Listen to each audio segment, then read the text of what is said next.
तपते मन को मेरी आत्म तृप्ति मिली। बुझ रहे दीप को जैसे दीप्ति मिली। तपते मन को मेरे आत्म तृप्ति मिली। बुझ रहे दीप को जैसे दीप्ति मिली। जब पड़ी आपकी दृष्टि हम पर प्रभु, जब पड़ी आपकी दृष्टि हम पर प्रभु, जैसे जीवन मिला ज्योति जगती मिली। जैसे जीवन मिला ज्योति जगती मिली। जैसे जीवन मिला ज्योति जगती मिली। तपते मन को मेरे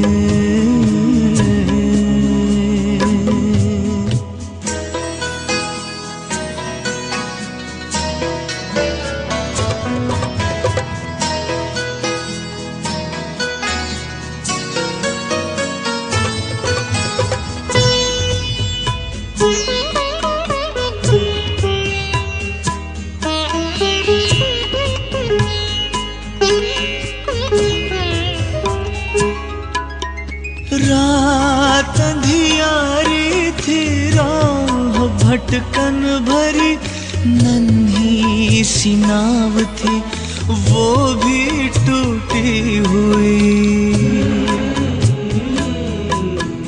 पार करना गम को सुगम था नहीं, पतवार मेरी मुझसे छूटी हुई।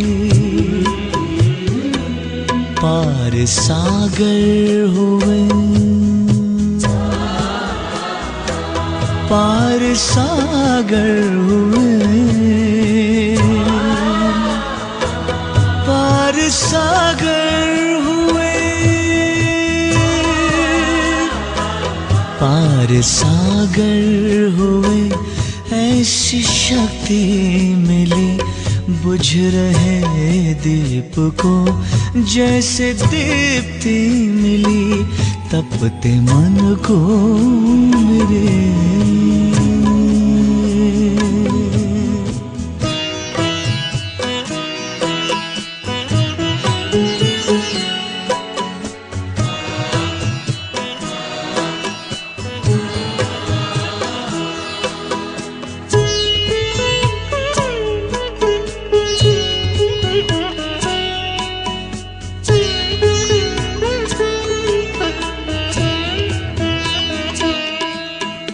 तप का फल है मिला, प्रभु कृपा हो गई। छट गया है अंधियारा, नई सुबह हो गई।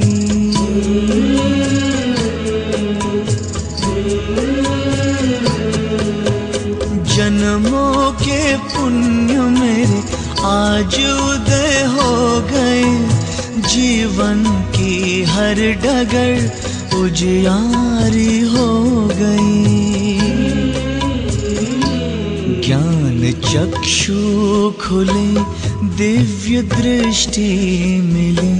ज्ञान चक्षु खुले, दिव्य दृष्टि मिली।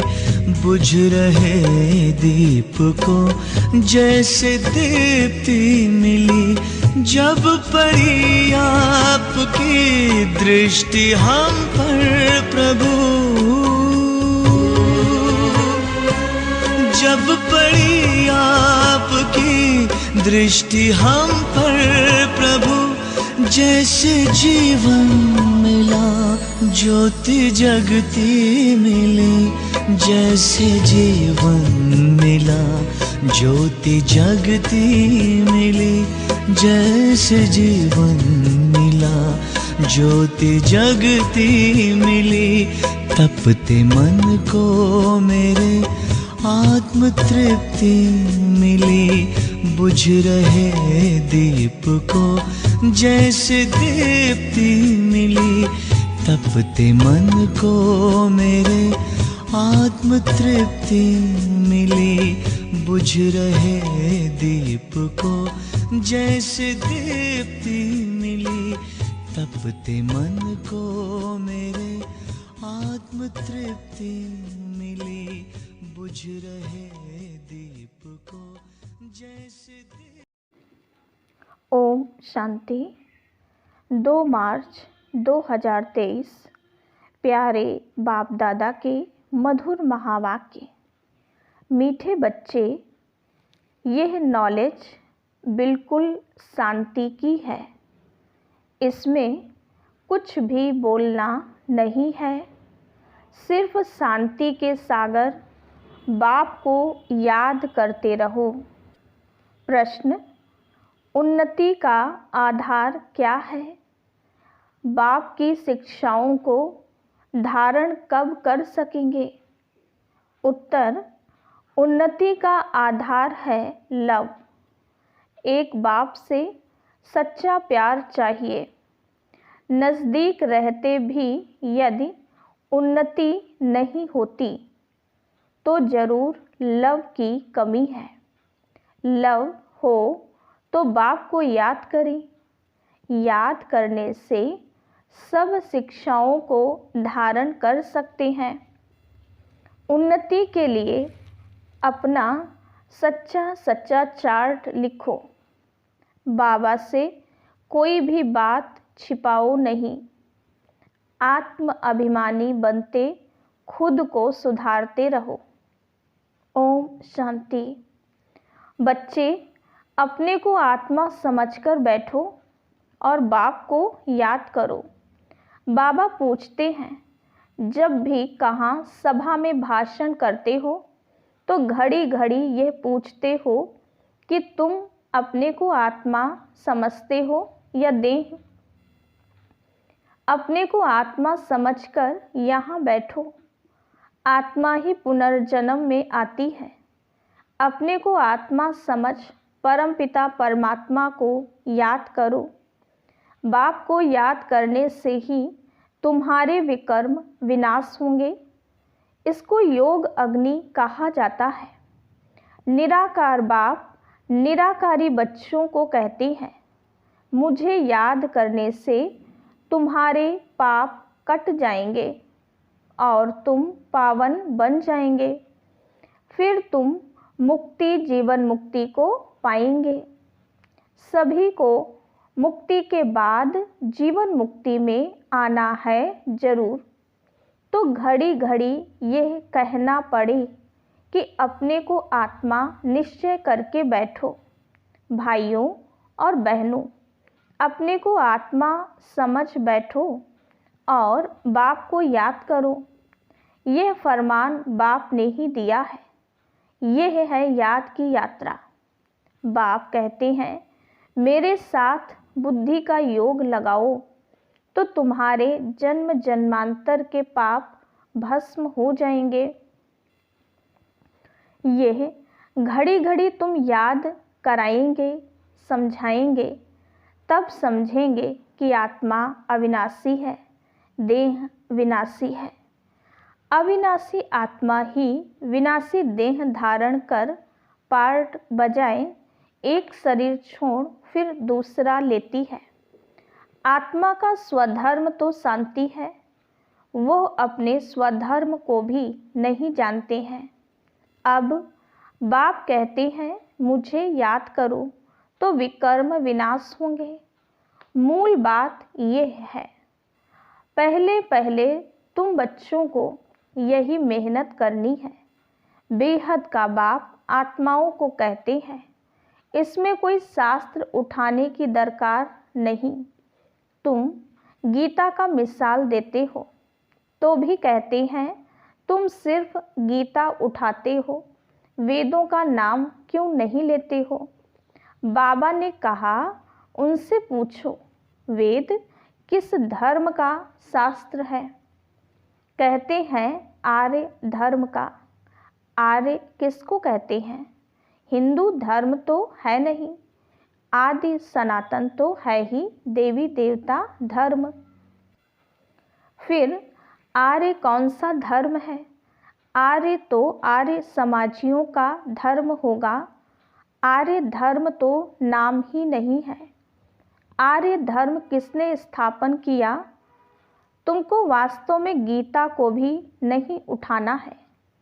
पहली बात है, अपने को आत्मा समझ बाप को याद करो तो सतो प्रधान बन जाएंगे। इस समय सब हैं तमो प्रधान। पहले पहले तो बाप का ही परिचय देना है। महिमा भी बाप की करनी है। यह भी तुम तब कह सकेंगे जब तुम खुद बाप को याद करते होंगे। इस बात की बच्चों में कमजोरी है। बाबा हमेशा कहते हैं, याद की यात्रा का चार्ट रखो। दिल से हर एक पूछे, हम कहाँ तक याद करते हैं? तुम बच्चों की दिल में अथाह खुशी रहनी चाहिए।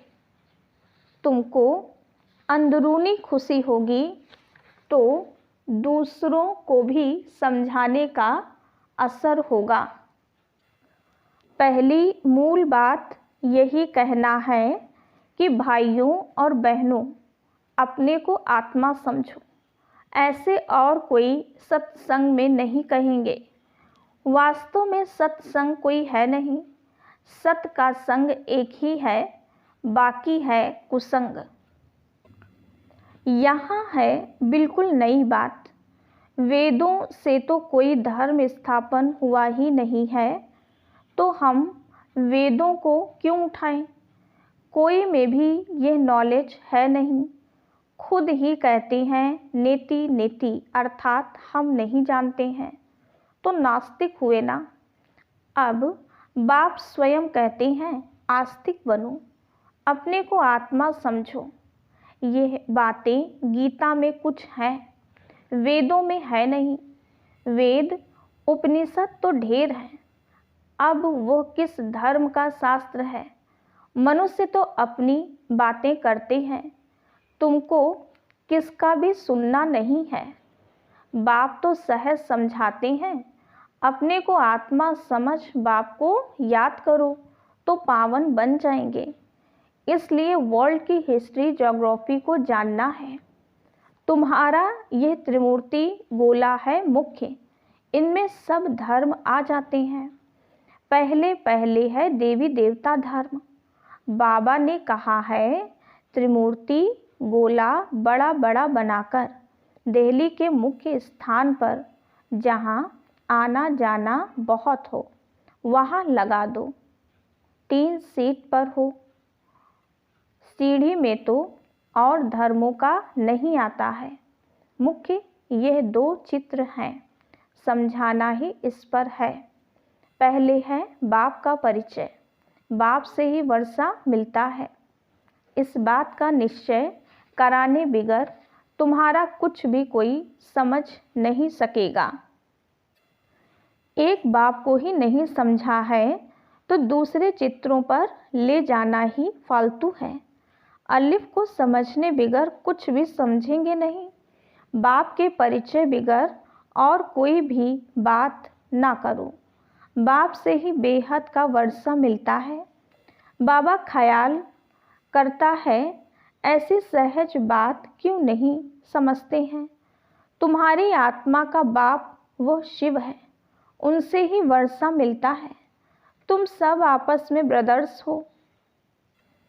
जब इस बात को भूलते हो तब तमो प्रधान बन जाते हो। अब बाप को याद करो तो सतो प्रधान बन जाएंगे। मूल बात है ही रचयिता और रचना को जानना। कोई भी जानते नहीं, ऋषि मुनि भी जानते नहीं थे। तो पहले बाप का परिचय दे सबको आस्तिक बनाना है। बाप कहते हैं मुझे जानने से तुम सब कुछ जान जाएंगे, मुझे नहीं जाना तो कुछ भी तुम समझेंगे नहीं। मुफ्त तुम अपना समय वेस्ट करते हो। चित्र आदि भी जो ड्रामानुसार बने हैं वही ठीक हैं, परंतु तुम इतनी मेहनत करते हो फिर भी किसकी बुद्धि में बैठता नहीं है। बच्चे कहते हैं, बाबा क्या हमारे समझाने में कोई भूल है? बाबा फट से कह देते, हाँ भूल है। अलिफ को ही नहीं समझा है तो फट से रवाना कर दो। बोलो, जब तक बाप को नहीं जाना तब तक तुम्हारी बुद्धि में कुछ भी बैठेगा नहीं। तुम भी जब देही अभिमानी अवस्था में नहीं रहते हो तो आंखें क्रिमिनल रहती हैं। सिविल तब बनेंगी जब अपने को आत्मा समझेंगे। देही अभिमानी होंगे तो फिर तुमको आंखें धोखा नहीं देंगी। देही अभिमानी नहीं तो माया धोखा देती रहेगी। इसलिए पहले तो आत्म अभिमानी बनना है। बाबा कहते हैं, अपना चार्ट दिखाओ तो मालूम पड़े। अगर अभी तक झूठ, पाप, गुस्सा है तो अपना ही सत्यानाश करते हो। बाबा चार्ट देखकर समझ जाते हैं कि यह सत्य लिखा है या अर्थ भी नहीं समझा है। सब बच्चों को बाबा कहते हैं, चार्ट लिखो। जो बच्चे योग में नहीं रहते वो इतनी सर्विस भी नहीं कर सकते। जौहर नहीं भरता है। भल बाबा कहते हैं, कोटों में कोई निकलेगा, परंतु जब तुम खुद ही योग में नहीं रहते तो दूसरों को फिर कैसे कहेंगे? सन्यासी कहते हैं, सुख काग विष्ठा समान है। वो सुख का नाम ही नहीं लेते हैं। तुम जानते हो भक्ति अथाह है, उसमें कितनी आवाज़ है। तुम्हारी नॉलेज तो बहुत शांति की है। बोलो, शांति का सागर तो बाप ही है। अपने को आत्मा समझ बाप को याद करना है। बाप कहते हैं, मन मना भव, ये अक्षर भी नहीं कहो।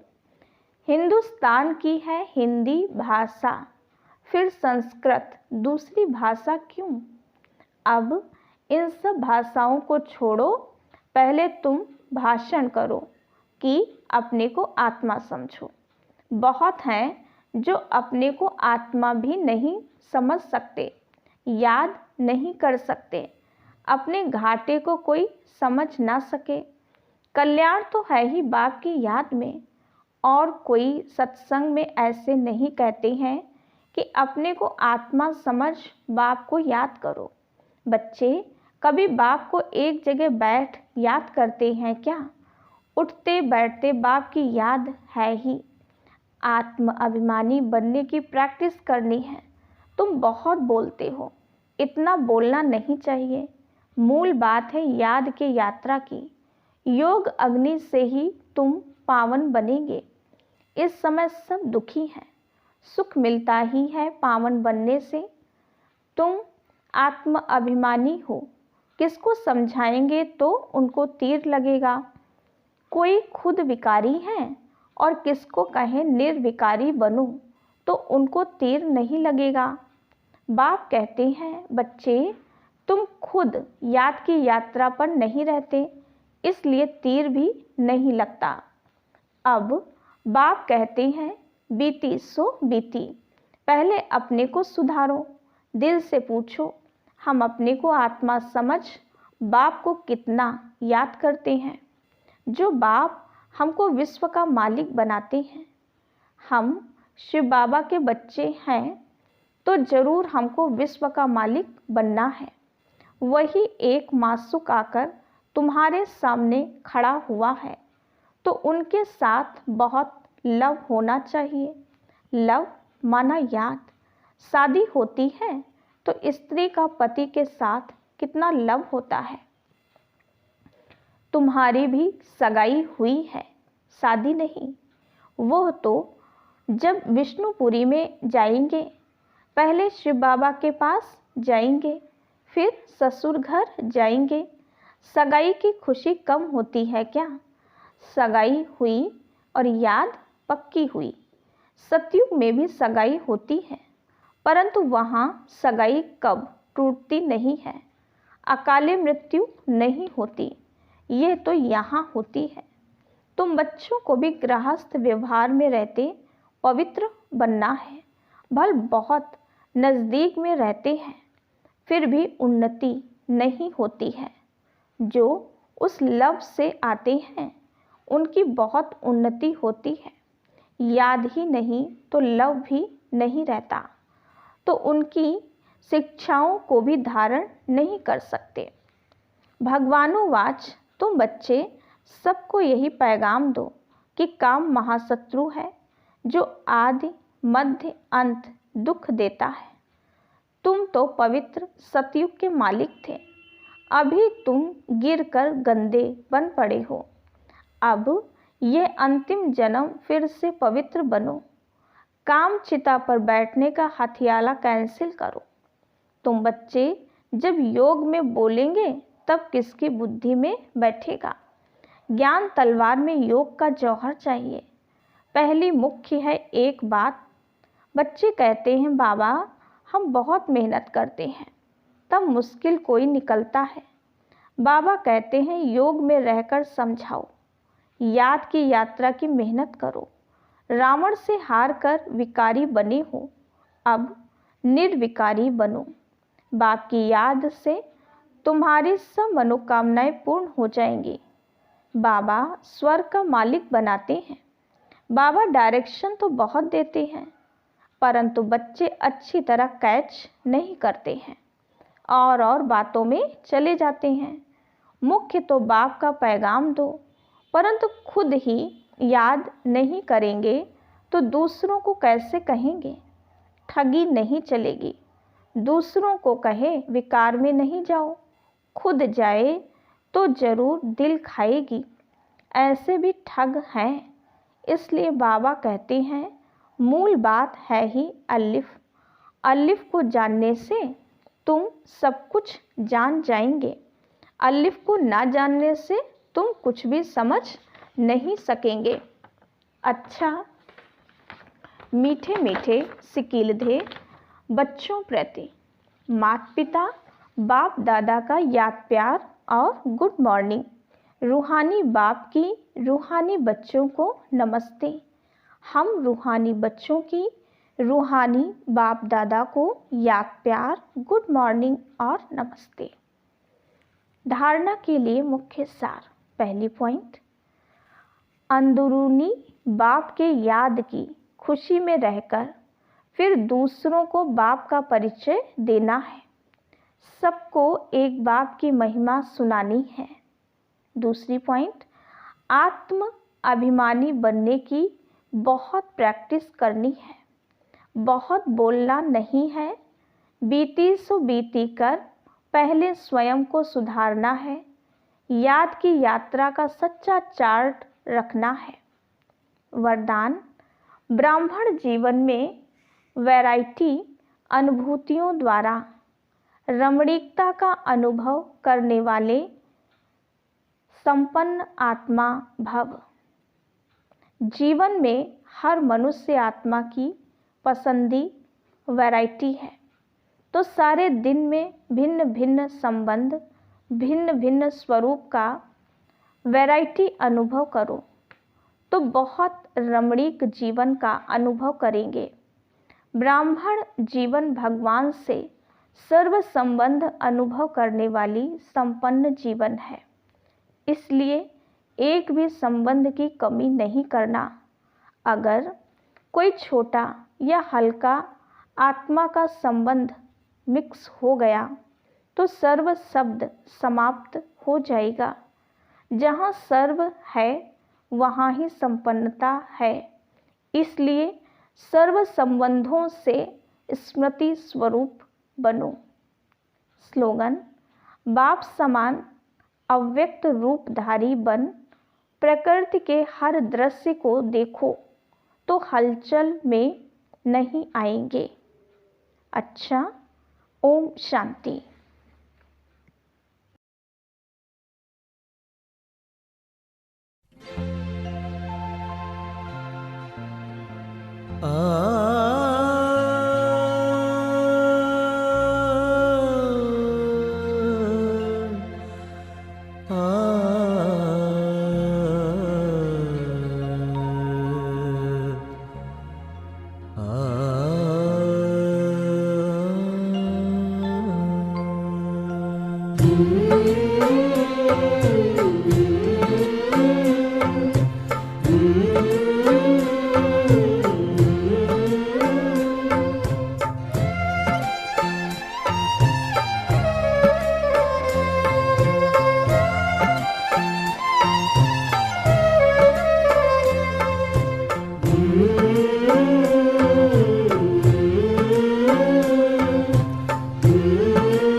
भगवान तुम्हारा ज्ञान सिमर कर मन बेहद हर्षाता है।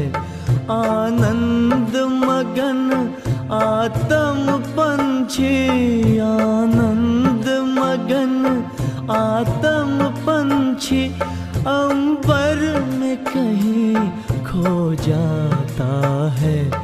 भगवान तुम्हारा ज्ञान सिमर कर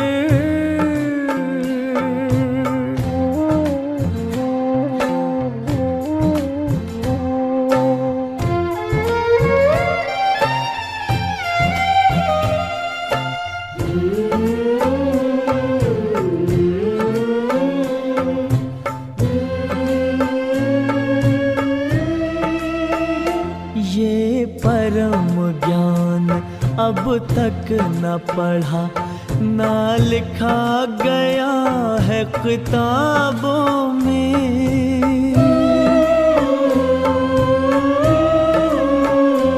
भगवान पढ़ाएंगे सम्मुख, सोचा ना देखा ख्वाबों में।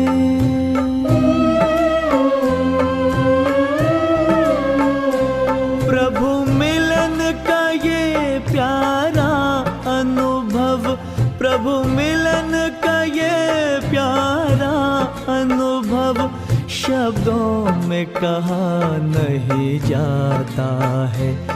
भगवान तुम्हारा ज्ञान सिमर कर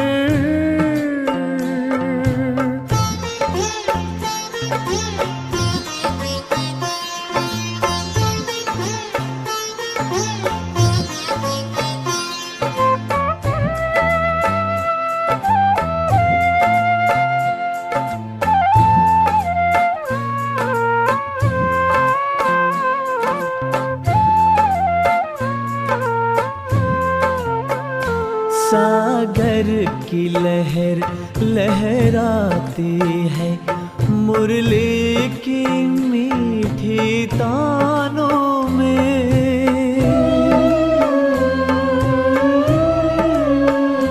ये इंद्रधनुष के रंगों से भरती है उमंगे प्राणों में।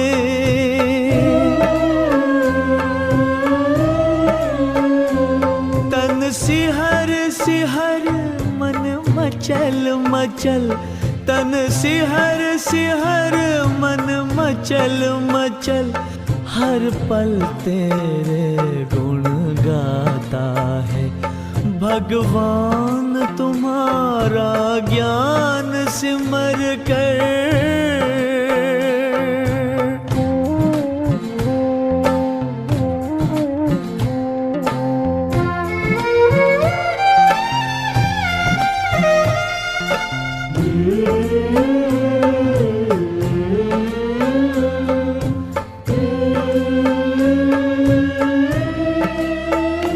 अनमोल वचन ये मधुर कथन, पावन पावन मन भावन है।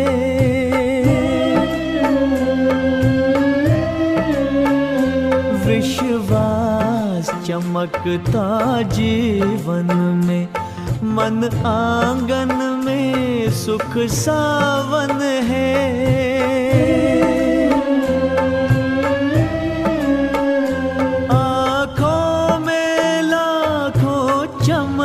खिले आँखों में लाखों चमन खिले, खुशबू से जहां भर जाता है। भगवान तुम्हारा ज्ञान सिमर कर मन बेहद हर्षाता है। आनंद मगन आत्म पंछी, आनंद मगन आत्म पंछी अंबर में कहीं खो जाता है। भगवान तुम्हारा ज्ञान सिमर कर